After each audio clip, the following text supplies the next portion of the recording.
What's up, fine people? The developers of Tomb Raider have abandoned the superior gameplay and controls of the core design games. They adopted generic gameplay and controls instead of improving upon the greatness that was already built. What if they hadn't? What if they were to go back to Tomb Raider's roots, expanding and improving upon the foundation? What would that look like? How could that be done? Would it require a complete abandonment of the new formula and mechanisms? Is it possible to improve the gameplay and controls of the core games? Can that be done while still welcoming the modern audience that prefers shallow, trite games?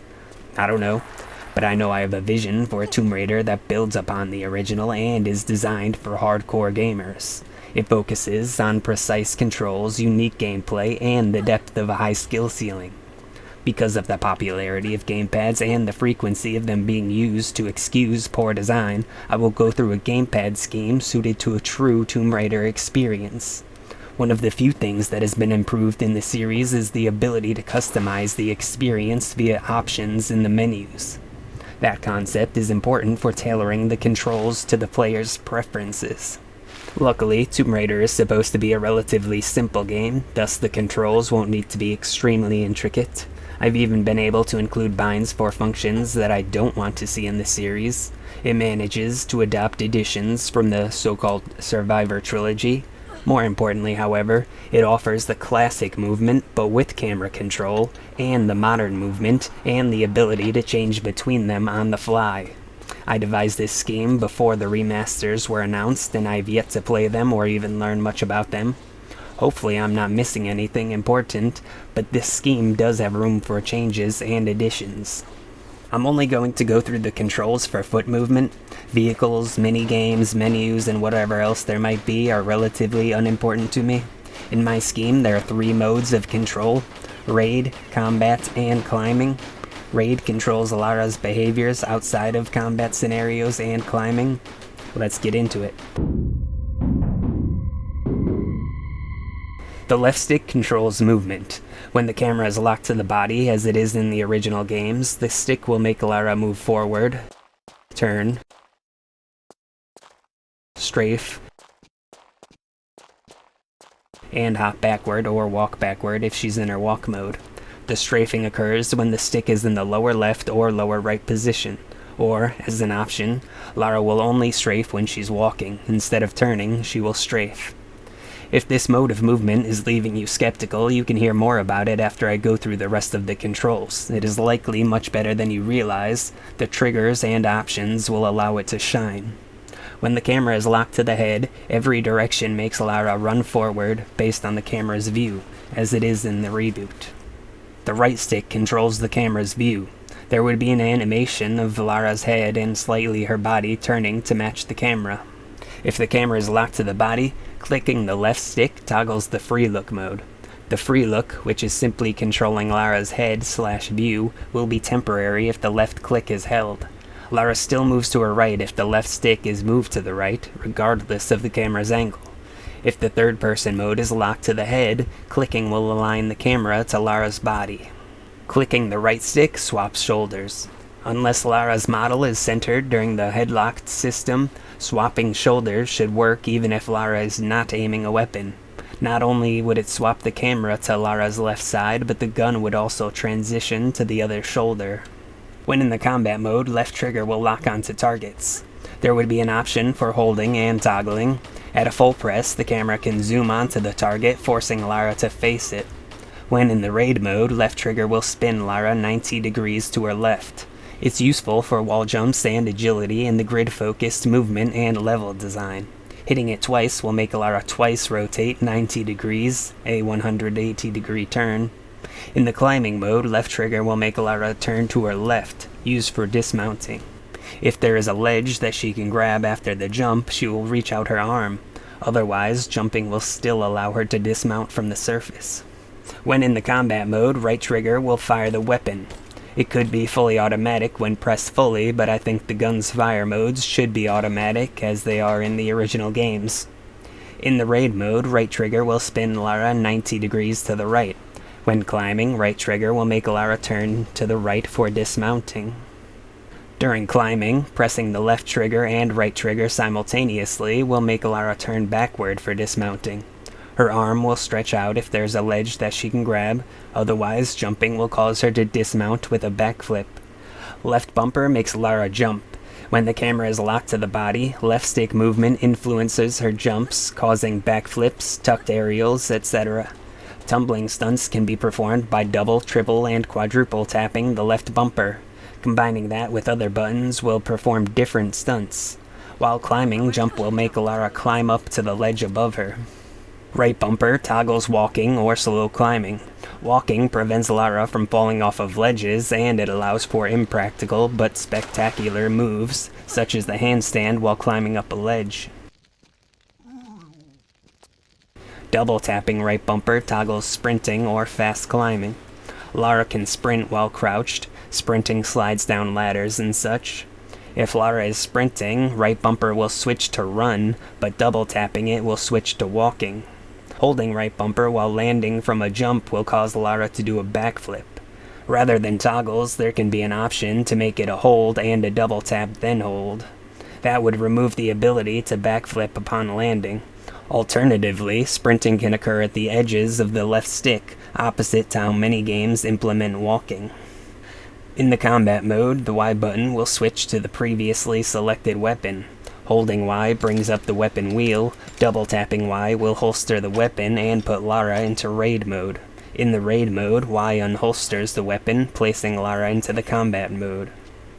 While in combat, X reloads the weapon. When raiding, X performs idle and contextual animations, such as splashing in a fountain or adjusting her boots.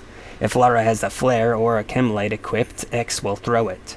While climbing, X will attach Lara to the surface, allowing her to regain stamina and engage in combat. The B button makes Lara roll. If she is in the air, she will roll in the air, performing stylish dives or reducing fall damage and deceleration if done right before landing. Double tapping B makes Lara do a rolling 180-degree turn. It can be used to quickly change directions or to drop to a ledge. If Lara is on the ground and near a ledge, holding B will cause her to descend to the ledge. Otherwise, holding B will make Lara crawl. The hold can initiate a toggle. If Lara is climbing, B will release her grip, allowing her to freely drop until the player makes Lara grab. In the combat mode, the A button will cycle targets that Lara can lock onto. In the raid mode, A will cause Lara to grab, used for entering the climb mode or for moving objects such as boxes and switches. Some objects can be interacted with if Lara is using a single-handed weapon, but its interaction radius will override the cycling of her targets. Ammo and inventory items are automatically grabbed. In the climbing mode, A will make Lara grab onto a surface. If she's on a vine or a rope or such, she will enter or exit the swinging mode. The N button, or select or back button, whatever you want to call it, will cycle third-person modes from head-locked to body-locked, also known as avatar-based movement and camera-based movement. Double tapping the N button will toggle true first person, which is when the camera replaces Lara's head, allowing the player to see their avatar as it exists in the game world. Holding End will temporarily enter the true first person mode. I don't know if the headlocked mode should be over the shoulder for distinction or center Lara on the screen, but the body locked mode should place Lara in the middle of the screen. If both of the third person modes center Lara, clicking the right stick would be freed. The Start button brings up the cylindrical menu containing her journal, map, and the game's options. Holding Start temporarily displays a mini-map. D-pad up cycles ammo types. Holding D-pad up toggles Lara's flashlight. D-pad left performs a melee while Lara is in the combat mode. There are combinations for double and triple taps. Holding D-pad left charges a heavy attack. In the raid mode, D-pad left makes Lara talk to NPCs. Not that Tomb Raider should continue to be an Uncharted knockoff or an RPG. D-pad right uses, ignites, or equips items. If a flare or chemlight is ignited, D-pad right drops it. If an item is being used, such as binoculars, D-pad right unequips it. While it's equipped, left trigger zooms the binoculars in and right trigger zooms out. Holding D-pad right opens the item wheel. Finally, D-pad down toggles survival instincts. Double tapping D-pad down toggles mission markers. Holding D-pad down gives a directional hint and temporarily shows the mission markers. Those are all of the inputs on a standard Xbox gamepad. Tomb Raider is a simple game and therefore doesn't need many button combinations. In regard to the avatar-based movement, players should be able to adjust the degrees at which the left stick will perform the different functions, but the default should be something such as 340 through 020 degrees moves Lara forward, 021 through 070 degrees moves Lara forward and to the right, 071 through 110 degrees turns right, 111 through 159 strafes right, 160 through 200 jumps backward, and so on.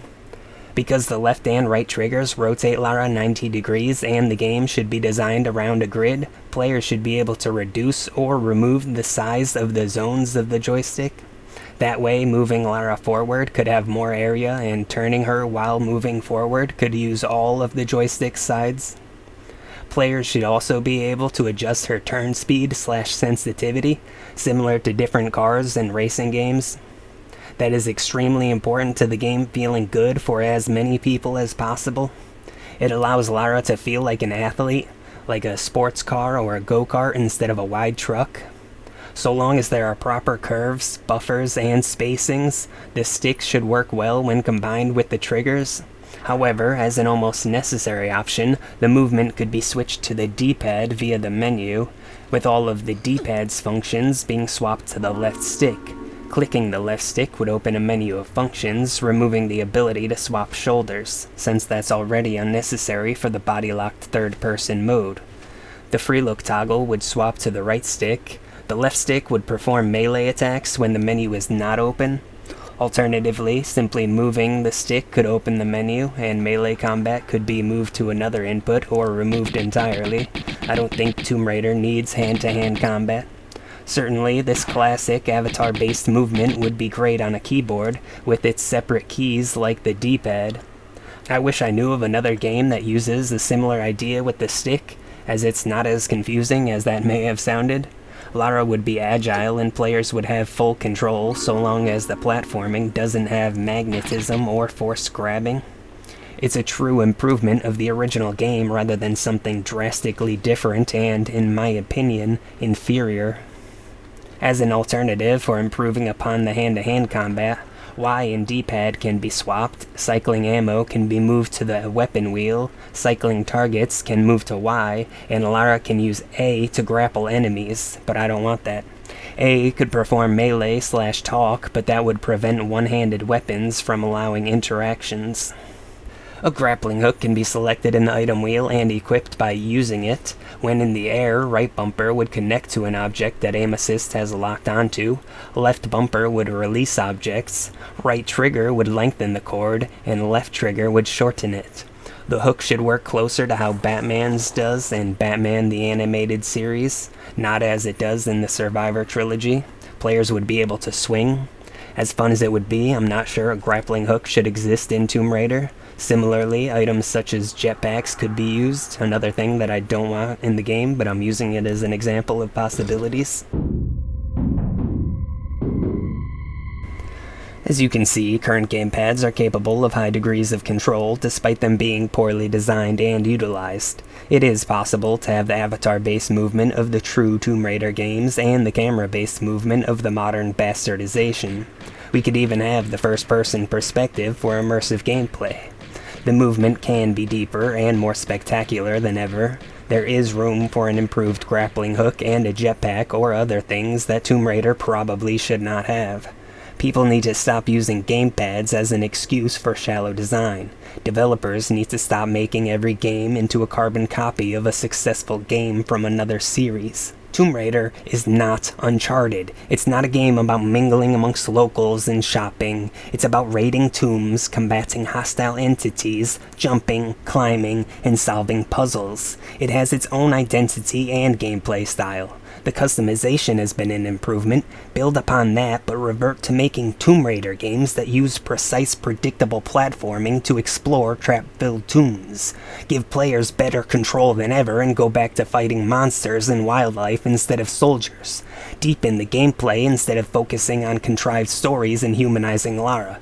Instead of the puzzling decision to completely level a popular character, go back to the characteristic puzzles in the levels. Instead of coarsely tumbling around various degrees of consistency, use your degrees to allow Lara to consistently tumble through various courses. Stop virtue signaling about how you respect cultures and the people who will never play the games. Start respecting the culture made by Core and the people who play the games. Make Lara Croft look and behave like Lara Croft. Make diverse tombs and puzzles. Make predictable physics. Make consistent controls. Make legible levels. Make Tomb Raider play like Tomb Raider again.